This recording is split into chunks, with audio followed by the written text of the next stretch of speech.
मेरे प्यारे देशवासियों, नमस्कार।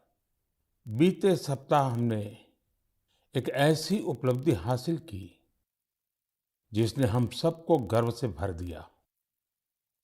आपने सुना होगा कि भारत ने पिछले सप्ताह 400 बिलियन डॉलर यानी 30 लाख करोड़ रुपए के एक्सपोर्ट का टारगेट हासिल किया है।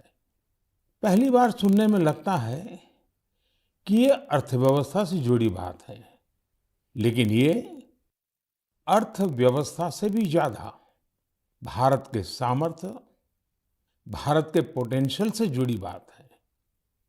एक समय में भारत से एक्सपोर्ट का आंकड़ा कभी 100 बिलियन, कभी 150 बिलियन, कभी 200 बिलियन तक हुआ करता था। अब आज भारत 400 बिलियन डॉलर पर पहुंच गया है। इसका एक मतलब ये कि दुनिया भर में भारत में बनी चीजों की डिमांड बढ़ रही है। दूसरा मतलब ये कि भारत की सप्लाई चेन दिनों दिन और मजबूत हो रही है। और इसका एक बहुत बड़ा संदेश भी है। देश विराट कदम तब उठाता है जब सपनों से बड़े संकल्प होते हैं, जब संकल्पों के लिए दिन रात ईमानदारी से प्रयास होता है, तो वो संकल्प सिद्ध भी होते हैं। और आप देखिए, किसी व्यक्ति के जीवन में भी तो ऐसा ही होता है। जब किसी के संकल्प, उसके प्रयास, उसके सपनों से भी बड़े हो जाते हैं, तो सफलता उसके पास खुद चल करके आती है। साथियों, देश के कोने कोने से नए नए प्रोडक्ट जब विदेश जा रहे हैं, असम के हैलाकांडी के लेदर प्रोडक्ट हो या उस्मानाबाद के हैंडलूम प्रोडक्ट, बीजापुर की फल सब्जियां हो और चंदौली का ब्लैक राइस, सबका एक्सपोर्ट बढ़ रहा है। अब आपको लद्दाख की विश्व प्रसिद्ध एप्रिकॉट दुबई में भी मिलेगी और सऊदी अरब में तमिलनाडु से भेजे गए केले मिलेंगे। और सबसे बड़ी बात ये कि नए नए प्रोडक्ट्स नए नए देशों को भेजे जा रहे हैं। जैसे हिमाचल, उत्तराखंड में पैदा हुए मिलेट्स, मोटे अनाज की पहली खेप डेनमार्क को निर्यात की गई।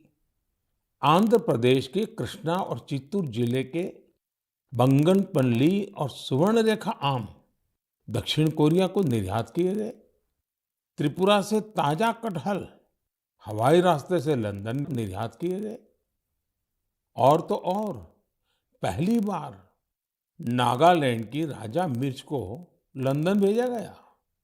इसी तरह भालिया गेहूं की पहली खेप गुजरात से केन्या और श्रीलंका निर्यात की गई। यानी अब आप दूसरे देशों में जाएंगे तो मेड इन इंडिया प्रोडक्ट्स पहले की तुलना में कहीं ज्यादा नजर आएंगे।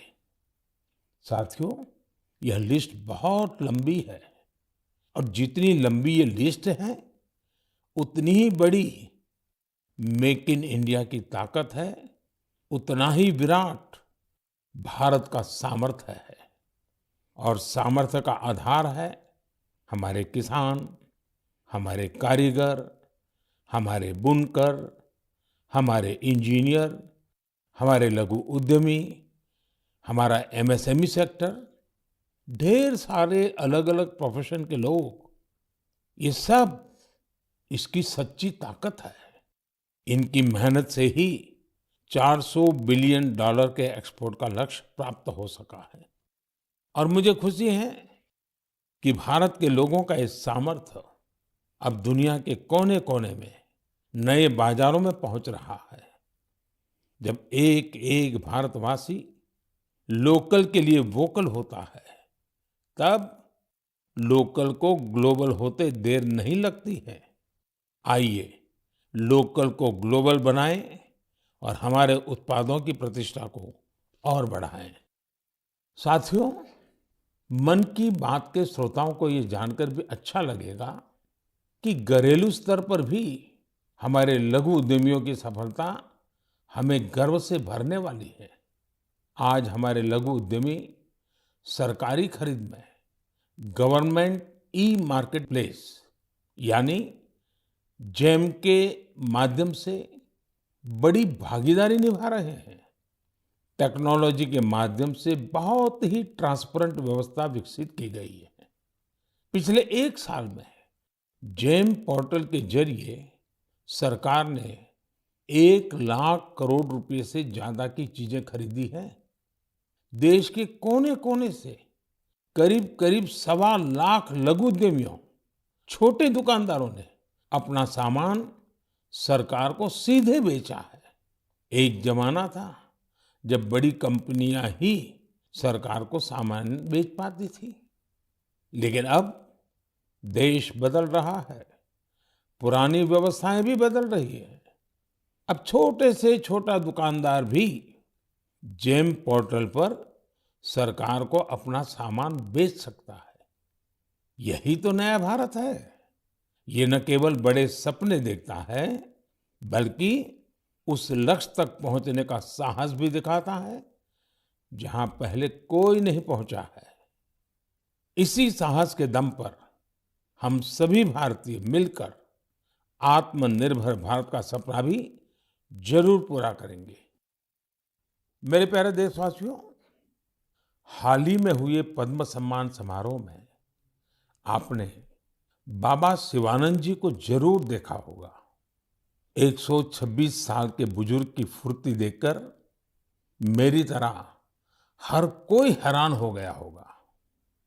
और मैंने देखा, पलक झपकते ही वो नंदी मुद्रा में प्रणाम करने लगे। मैंने भी बाबा शिवानंद जी को झुककर बार बार प्रणाम किया। 126 वर्ष की आयु और बाबा शिवानंद की फिटनेस, 126 वर्ष की आयु और बाबा शिवानंद की फिटनेस दोनों आज देश में चर्चा का विषय है। मैंने सोशल मीडिया पर कई लोगों का कमेंट देखा कि बाबा शिवानंद अपनी उम्र से 4 गुना कम आयु से भी ज्यादा फिट है।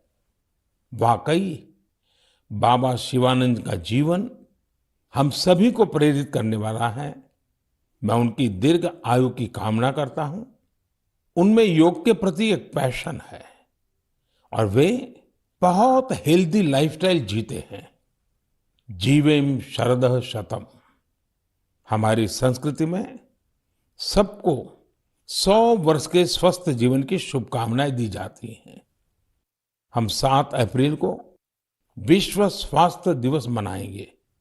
आज पूरे विश्व में हेल्थ को लेकर भारतीय चिंतन, चाहे वो योग हो या आयुर्वेद, इसके प्रति रुझान बढ़ता जा रहा है। अभी आपने देखा होगा कि पिछले ही सप्ताह कतर में एक योग कार्यक्रम का आयोजन किया गया।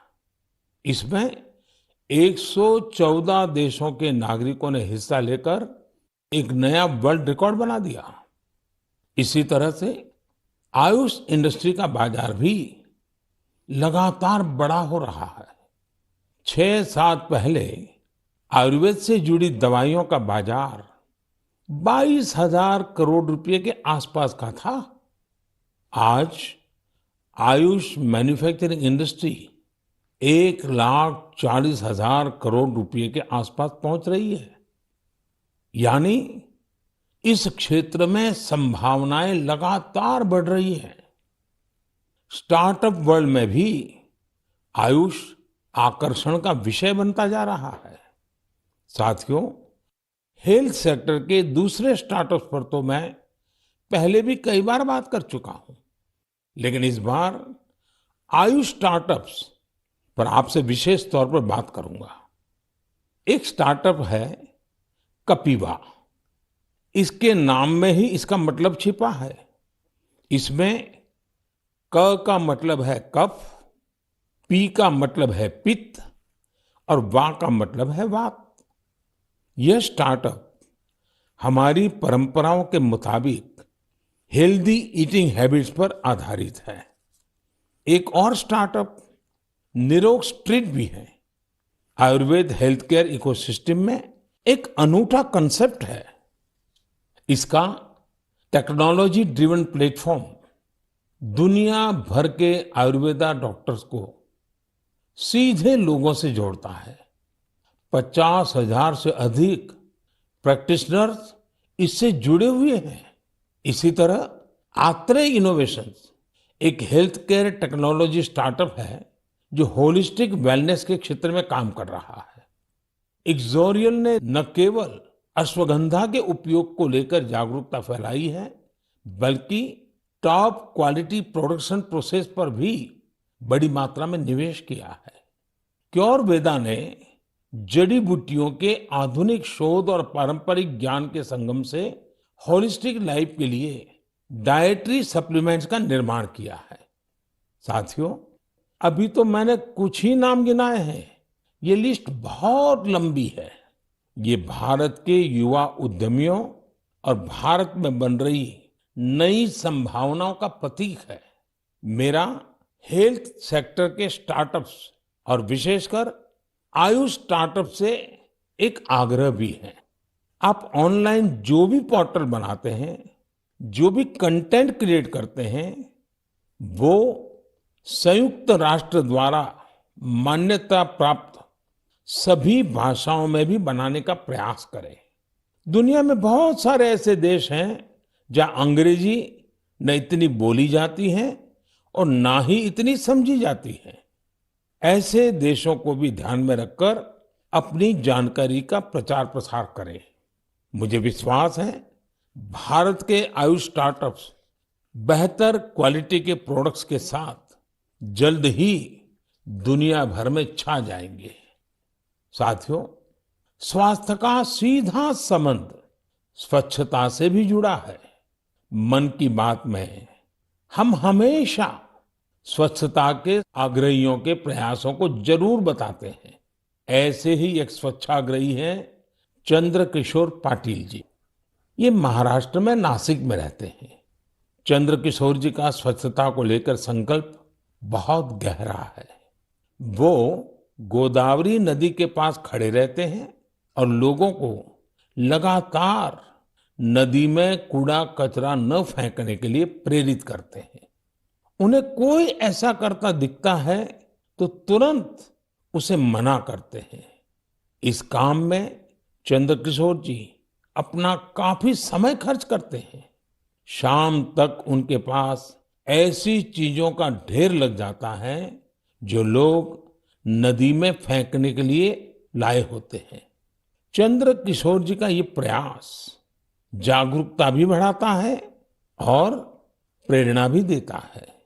इसी तरह एक और स्वच्छाग्रही हैं ओडिशा में पुरी के राहुल महाराणा। राहुल हर रविवार को सुबह सुबह पुरी में तीर्थ स्थलों के पास जाते हैं और वहां प्लास्टिक कचरा साफ करते हैं। वो अब तक सैकड़ों किलो प्लास्टिक कचरा और गंदगी साफ कर चुके हैं। पुरी के राहुल हो या नासिक के चंद्रकिशोर, ये हम सबको बहुत कुछ सिखाते हैं। नागरिक के तौर पर हम अपने कर्तव्यों को निभाएं, चाहे स्वच्छता हो, पोषण हो या फिर टीकाकरण। इन सारे प्रयासों से भी स्वस्थ रहने में मदद मिलती है। मेरे प्यारे देशवासियों, आइए बात करते हैं केरला के मुपट्टम श्री नारायणन जी की। उन्होंने एक प्रोजेक्ट की शुरुआत की है जिसका नाम है pots for water of life. आप जब इस प्रोजेक्ट के बारे में जानोगे तो सोचेंगे कि क्या कमाल का काम है। साथियों, मुपट्टम श्रीनारायण जी गर्मी के दौरान पशु पक्षियों को पानी की दिक्कत ना हो, इसके लिए मिट्टी के बर्तन बांटने का अभियान चला रहे हैं। गर्मियों में वो पशु पक्षियों की इस परेशानी को देखकर खुद भी परेशान हो उठते थे। फिर उन्होंने सोचा कि क्यों न वह खुद ही मिट्टी के बर्तन बांटने शुरू कर दें ताकि दूसरों के पास उन बर्तनों में सिर्फ पानी भरने का ही काम रहे। आप हैरान रह जाएंगे कि नारायण जी द्वारा बांटे गए बर्तनों का आंकड़ा 1 लाख को पार करने जा रहा है। अपने अभियान में 1 लाखवां बर्तन वो गांधी जी द्वारा स्थापित साबरमती आश्रम में दान करेंगे। आज जब गर्मी के मौसम ने दस्तक दे दी है, तो नारायण जी का यह काम हम सबको जरूर प्रेरित करेगा और हम भी इस गर्मी में हमारे पशु पक्षी मित्रों के लिए पानी की व्यवस्था करेंगे। साथियों, मैं मन की बात के श्रोताओं से भी आग्रह करूंगा कि हम अपने संकल्पों को फिर से दोहराएं। पानी की एक एक बूंद बचाने के लिए हम जो भी कुछ कर सकते हैं वो हमें जरूर करना चाहिए। इसके अलावा पानी की रिसाइकलिंग पर भी हमें उतना ही जोर देते रहना है। घर में इस्तेमाल किया हो जो पानी गमलों में काम आ सकता है, गार्डनिंग में काम आ सकता है, वो जरूर दोबारा इस्तेमाल किया जाना चाहिए। थोड़े से प्रयास से आप अपने घर में ऐसी व्यवस्थाएं बना सकते हैं। रहीमदास जी सदियों पहले कुछ मकसद से ही कहकर गए हैं कि रहमन पानी राखिए, बिन पानी सब सुन। और पानी बचाने के इस काम में मुझे बच्चों से बहुत उम्मीद है। स्वच्छता को जैसे हमारे बच्चों ने आंदोलन बनाया, वैसे ही वो वाटर वॉरियर बनकर पानी बचाने में मदद कर सकते हैं। साथियों, हमारे देश में जल संरक्षण, जल स्रोतों की सुरक्षा सदियों से समाज के स्वभाव का हिस्सा रहा है। मुझे खुशी है कि देश में बहुत से लोगों ने वाटर कंजर्वेशन को लाइफ मिशन ही बना दिया है। जैसे चेन्नई के एक साथी हैं अरुण कृष्णमूर्ति जी। अरुण जी अपने इलाके में तालाबों और झीलों को साफ करने का अभियान चला रहे हैं। उन्होंने 150 से ज्यादा तालाबों, झीलों की साफ सफाई की जिम्मेदारी उठाई और उसे सफलता के साथ पूरा किया। इसी तरह महाराष्ट्र के एक साथी रोहन काले हैं। रोहन पैसे से एक एचआर प्रोफेशनल है। वो महाराष्ट्र के सैकड़ों स्टेप वेल्स यानी सीढ़ी वाले पुराने कुओं के संरक्षण की मुहिम चला रहे हैं। इनमें से कई कुएं तो सैकड़ों साल पुराने होते हैं और हमारी विरासत का हिस्सा होते हैं। सिकंदराबाद में बंसीलाल पेट कुआं एक ऐसा ही स्टेप वेल है। बरसों की उपेक्षा के कारण ये स्टेप वेल मिट्टी और कचरे से ढंक गया था, लेकिन अब वहां इस स्टेप वेल को पुनर्जीवित करने का अभियान जन भागीदारी से शुरू हुआ है। साथियों, मैं तो उस राज्य से आता हूं जहां पानी की हमेशा बहुत कमी रही है। गुजरात में इन स्टेप वेल्स को वाव कहते हैं। गुजरात जैसे राज्य में वाव की बड़ी भूमिका रही है। इन कुओं या बावड़ियों के संरक्षण के लिए जल मंदिर योजना ने बहुत बड़ी भूमिका निभाई। पूरे गुजरात में अनेकों बावड़ियों को पुनर्जीवित किया गया। इससे इन इलाकों में वाटर लेवल को बढ़ाने में भी काफी मदद मिली। ऐसे ही अभियान आप भी स्थानीय स्तर पर चला सकते हैं। चेकडैम बनाने हो, रेन वाटर हार्वेस्टिंग हो, इसमें इंडिविजुअल प्रयास भी अहम है और कलेक्टिव एफर्ट्स भी जरूरी है। जैसे आजादी के अमृत महोत्सव में हमारे देश के हर जिले में कम से कम 75 अमृत सरोवर बनाए जा सकते हैं। कुछ पुराने सरोवरों को सुधारा जा सकता है, कुछ नए सरोवर बनाए जा सकते हैं। मुझे विश्वास है आप इस दिशा में कुछ न कुछ प्रयास जरूर करेंगे।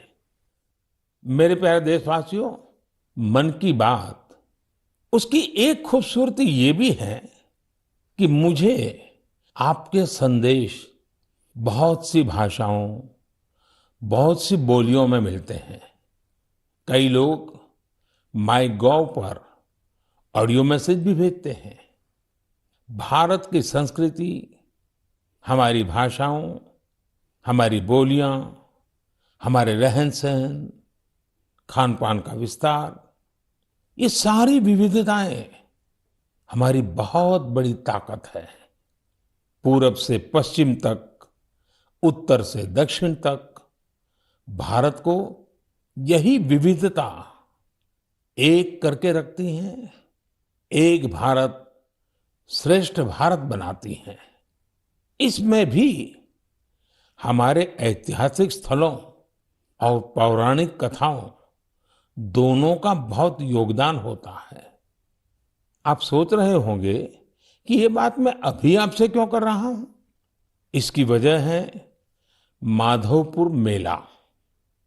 माधवपुर मेला कहाँ लगता है, क्यों लगता है, कैसे ये भारत की विविधता से जुड़ा है, ये जानना मन की बात के श्रोताओं को बहुत इंटरेस्टिंग लगेगा। साथियों, माधवपुर मेला गुजरात के पोरबंदर में समंदर के पास माधवपुर गांव में लगता है। लेकिन इसका हिंदुस्तान के पूर्वी छोर से भी नाता जुड़ता है। आप सोच रहे होंगे कि ऐसा कैसे संभव है? तो इसका भी उत्तर एक पौराणिक कथा से ही मिलता है। कहा जाता है कि हजारों वर्ष पूर्व भगवान श्री कृष्ण का विवाह नॉर्थ ईस्ट की राजकुमारी रुक्मिणी से हुआ था। ये विवाह पोरबंदर के माधवपुर में संपन्न हुआ था और उसी विवाह के प्रतीक के रूप में आज भी वहां माधवपुर मेला लगता है। ईस्ट और वेस्ट का ये गहरा नाता हमारी धरोहर है। समय के साथ अब लोगों के प्रयास से माधवपुर मेले में नई नई चीजें भी जुड़ रही हैं। हमारे यहाँ कन्या पक्ष को घराती कहा जाता है और इस मेले में अब नॉर्थ ईस्ट से बहुत से घराती भी आने लगे हैं। एक सप्ताह तक चलने वाले माधवपुर मेले में नॉर्थ ईस्ट के सभी राज्यों के आर्टिस्ट पहुंचते हैं, हैंडीक्राफ्ट से जुड़े कलाकार पहुंचते हैं और इस मेले की रौनक को चार चांद लग जाते हैं। एक सप्ताह तक भारत के पूरब और पश्चिम की संस्कृतियों का ये मेल, ये माधवपुर मेला एक भारत श्रेष्ठ भारत की बहुत सुंदर मिसाल बना रहा है। मेरा आपसे आग्रह है, आप भी इस मेले के बारे में पढ़ें और जानें। मेरे प्यारे देशवासियों, देश में आजादी का अमृत महोत्सव अब जन भागीदारी की नई मिसाल बन रहा है।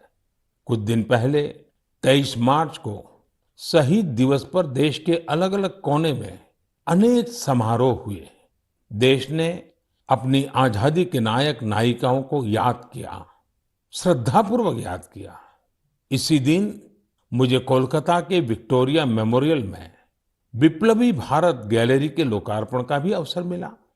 भारत के वीर क्रांतिकारियों को श्रद्धांजलि देने के लिए यह अपने आप में बहुत ही अनूठी गैलरी है। यदि अवसर मिले तो आप इसे देखने जरूर जाइएगा। साथियों, अप्रैल के महीने में हम दो महान विभूतियों की जयंती भी मनाएंगे। इन दोनों ने ही भारतीय समाज पर अपना गहरा प्रभाव छोड़ा है। ये महान विभूतियां हैं महात्मा फुले और बाबा साहब आम्बेडकर। महात्मा फुले की जयंती 11 अप्रैल को है और बाबा साहब की जयंती हम 14 अप्रैल को मनाएंगे। इन दोनों ही महापुरुषों ने भेदभाव और असमानता के खिलाफ बड़ी लड़ाई लड़ी। महात्मा फुले ने उस दौर में बेटियों के लिए स्कूल खोले, कन्या शिशु हत्या के खिलाफ आवाज उठाई। उन्होंने जल संकट से मुक्ति दिलाने के लिए भी बड़े अभियान चलाए। साथियों, महात्मा फुले की इस चर्चा में सावित्रीबाई फुले जी का भी उल्लेख उतना ही जरूरी है। सावित्रीबाई फुले ने कई सामाजिक संस्थाओं के निर्माण में बड़ी भूमिका निभाई। एक शिक्षिका और एक समाज सुधारक के रूप में उन्होंने समाज को जागरूक भी किया और उसका हौसला भी बढ़ाया। दोनों ने साथ मिलकर सत्य शोधक समाज की स्थापना की, जन जन के सशक्तिकरण के प्रयास किए। हमें बाबा साहब आम्बेडकर के कार्यों में भी महात्मा फुले के प्रभाव साफ दिखाई देते हैं।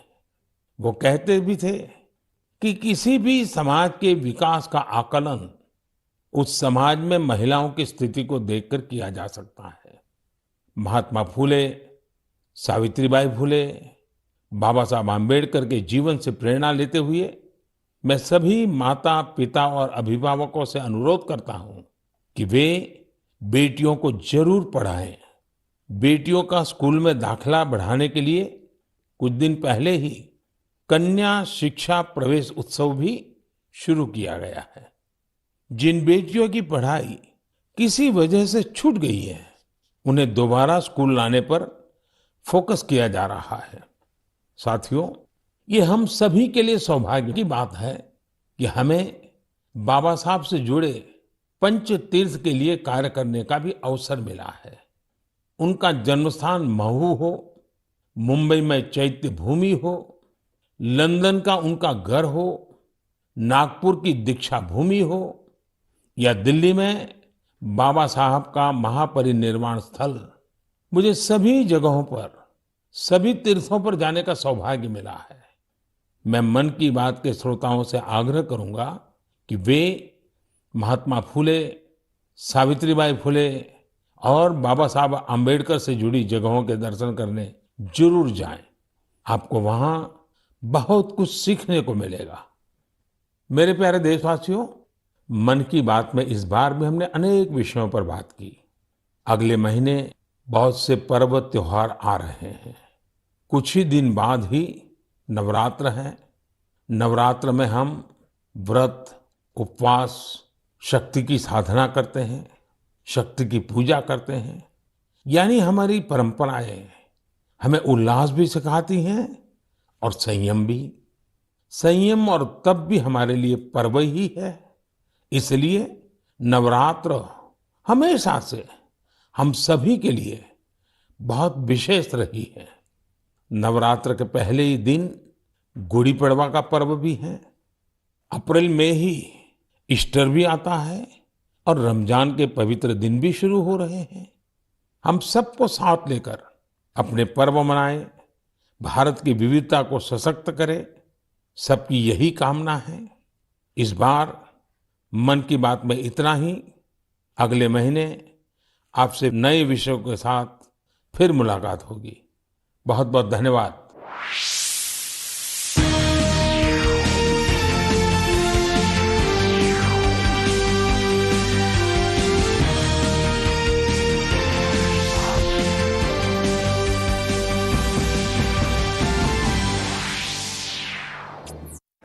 टीवी वाले, अखबारों वाले, पुलिस वाले, सबने पूछताछ कर ली।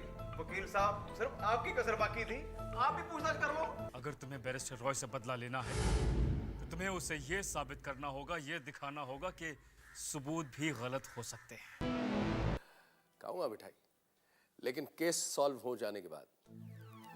क्या मतलब? मतलब ये शिंदे कि आपने गलत आदमी पकड़ लिया है। तो गुनहगार कौन है? इसी का तो पता लगाना है।